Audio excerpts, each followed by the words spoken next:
Bonjour à tous, bienvenue dans votre journal du week-end sur Mandarin TV. Sans transition, voici les titres de l'actualité. L'aide envoyée par la Chine arrive aux îles Tonga, ravagées par les récentes catastrophes naturelles. L'avion de ligne chinois C919, entièrement développé par la Chine, sera livré cette année.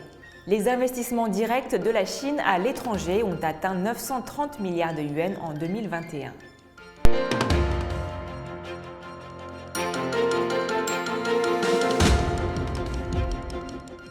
L'aide envoyée par la Chine aux îles Tonga, récemment frappées par un tsunami, est arrivée dans le pays du Pacifique Sud. L'aide comprend une assistance financière et des fournitures d'urgence. La partie chinoise suit de près la situation au Tonga et a pris des mesures d'urgence pour aider au mieux les Tonga en matière de secours en cas de catastrophe, a déclaré jeudi le porte-parole du ministère chinois des Affaires étrangères, Zhao Lijian, lors d'un point de presse. La Société de la Croix-Rouge de Chine a envoyé une aide humanitaire d'urgence de 100 000 $ au Tonga, a indiqué le porte-parole. Il a ajouté que le gouvernement chinois a réussi, par l'intermédiaire de l'ambassade de Chine au Tonga, à réunir aussi rapidement que possible des fournitures d'urgence telles que de l'eau potable et de la nourriture pour les envoyer mercredi au Tonga. L'archipel des Tonga a été frappé par les pires catastrophes naturelles de son histoire, avec une grosse éruption volcanique samedi qui a enregistré un tsunami et des retombées de cendres volcaniques. Le président chinois Xi Jinping et le premier ministre Li Keqiang ont respectivement envoyé mercredi des messages de soutien au roi des Tonga, Tupusis, et au premier ministre Siaosi Sovaleni. Selon le ministère chinois des Affaires étrangères, le gouvernement chinois continuera d'aider les Tonga avec l'envoi d'un lot de fournitures d'urgence comme de l'eau potable, de la nourriture, des équipements de protection individuelle et du matériel de secours en cas de catastrophe qui arriveront dès que les conditions de vol le permettront. L'avion de passagers C919, développé par la Chine, sera livré cette année, a rapporté mercredi The Paper, citant son développeur. Wu Yongliang, directeur général adjoint de Commercial Aircraft Corporation of China, basé à Shanghai, a déclaré que l'impact de la pandémie sur le projet C919 était contrôlable et que les travaux progressaient de manière ordonnée. Le constructeur aérospatial américain Boeing et la société française Airbus forment depuis longtemps le duopole sur le marché aérien commercial qui vaut des billions de dollars américains. Le C919, dans le cadre de l'objectif de la Chine de développer ses propres avions civils, tente de rivaliser avec les avions à moyenne portée des deux géants mondiaux, tels que l'A320 d'Airbus et le 737 MAX de Boeing.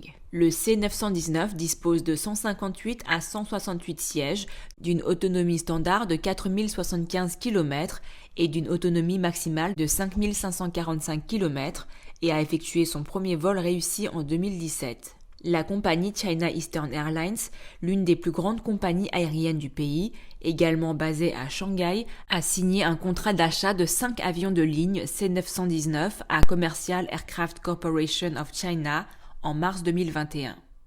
Le Conseil des affaires d'État a annoncé jeudi, dans une circulaire, un plan de développement pour le secteur du tourisme au cours de la période du 14e plan quinquennal allant de 2021 à 2025.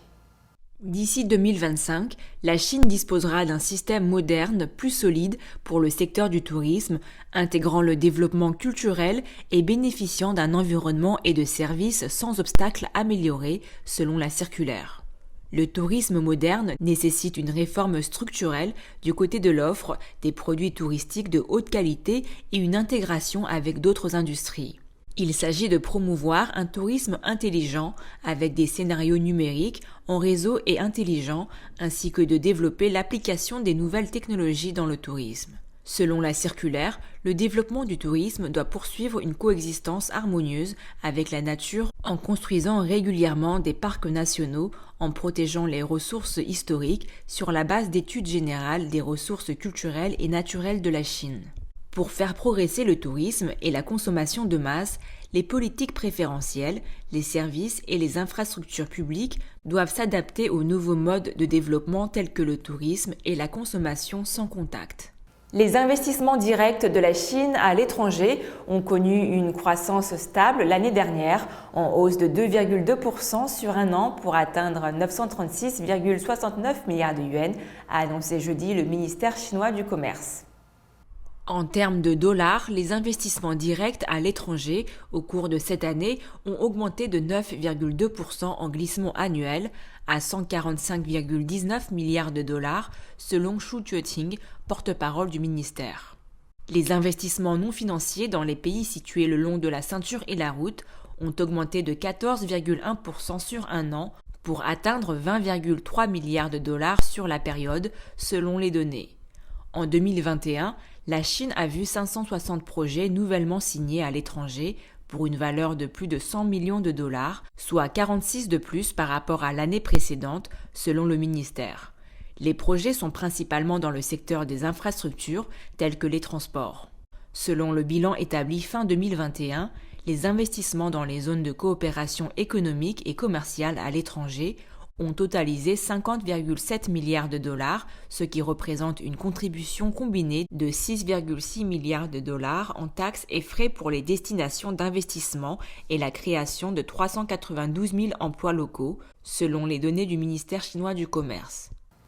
C'est la fin de votre journal du week-end. Merci à tous de l'avoir suivi. Pour revoir nos émissions, rendez-vous sur le site www.mandarintv.fr. Très bon week-end à tous.